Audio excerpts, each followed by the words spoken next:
to show you how to prepare for this activity. So basically, number one, you have a picture. Right, can you see?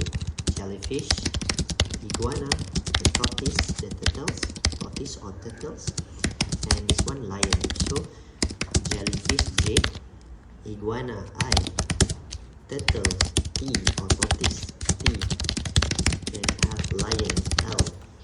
So then second one, we arrange the alphabets in the same manner, so which means JITL on the second picture, also JITL, JITL, JITL.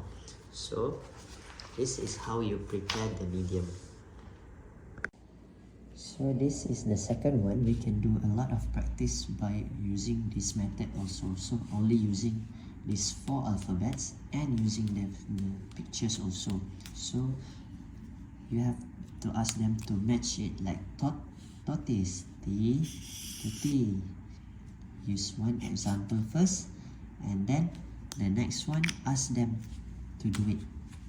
So this one is jellyfish. So why this is the second one? Because it will be more confusing and will be more